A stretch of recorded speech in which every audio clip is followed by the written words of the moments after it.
Hello सांग माने जुहार Kenta अछन समस्ते आशा करूछे समस्ते भल से थिबे आउ आमे भी भल से अछु।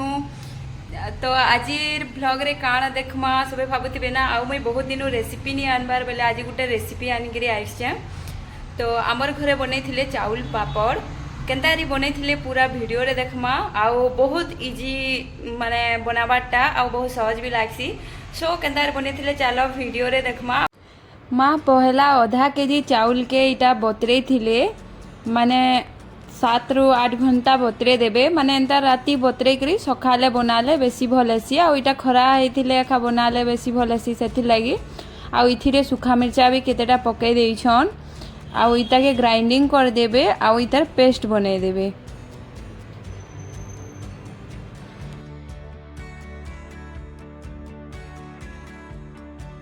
देखो एंता करी ग्राइंडिंग कर देबे इटा के आउ ग्राइंडिंग कर सारला परे तार जेन पेस्ट हेबा सेटा के गुटे जगाटे नहीं छन सेने पाइन गरम करछन। देखो आउ इथिरे लूण टिके देबे स्वाद हिसाब रे देबे जेते लागबा।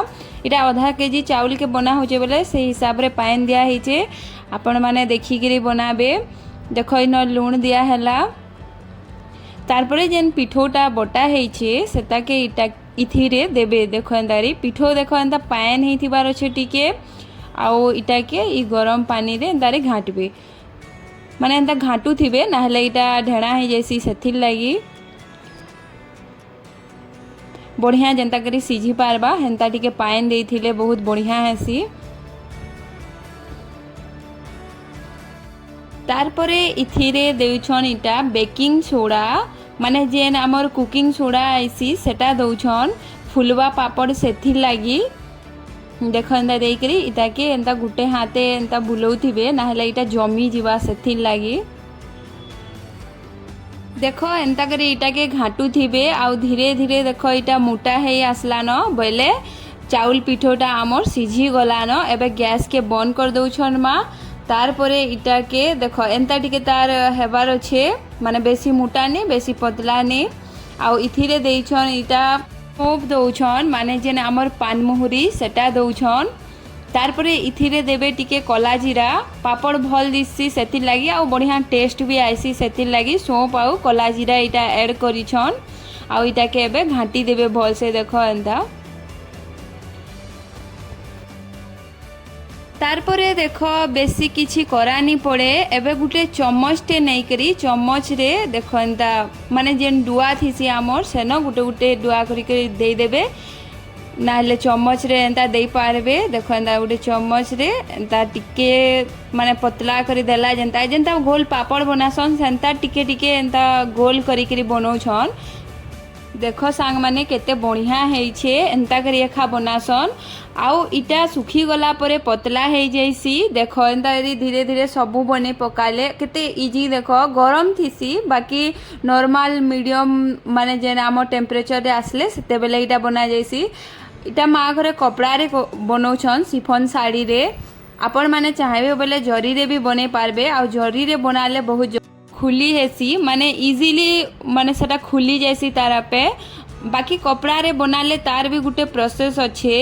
देखो इटा बने सारला परे माँ घरे खरा रे सुखे देथिले एंता करी आउ इटा जेते बेले सुखी जिबा इटा के केंता करी काढ़बे। देखो पहला तो माँ टिके पाए रे भिजे देले इटा के भिजे देला परे काଣା हेसी इटा बढ़िया से हिटी जायसी सेथिर लागि।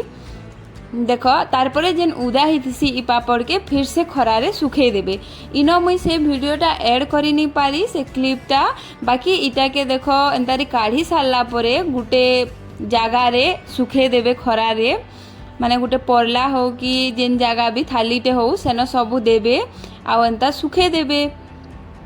सुखी गला परे इटा के आउ किछि करा नहीं पड़े गरम तेल रे छानबे बहुत टेस्टी लागसी बहुत बढ़िया लागसी। नॉर्मली भी साधा भी खाई पारबे आउ भात संगे भी खाई पारबे। सुखी गला परे बहुत सुंदर दिसी। देखो सांग माने मुई केतेटा फ्राई करी करी भी देखे दउछे। देखो एंता सुखी गला परे इटा के गरम तेल रे एंता करी फ्राई करबे। देखो केते बड़ बड़ हे जैसी आउ केते सुंदर हेसी आउ खाइबार लागि तो बहुत टेस्टी लागसी। आमे तो एंता करी बनासु आपण माने केंता करी बनासन कहबे। देख सांग माने केते सुंदर हे फुलीचे आ बहुत क्रंची भी लागसी बहुत बढ़िया लागसी एंता करी थरे ट्रायल करबे देख केते सहज तरीका रे हमर घरे बनै थिले माँ आउ हमर चाउल पापड़ वीडियो माने रेसिपीटा भल लगी थिले चैनल के लाइक शेयर एंड सब्सक्राइब करवाटा बिल्कुल नहीं भूलबे आके मुई आहुरी बढ़िया बढ़िया वीडियो आनमी बाय बाय।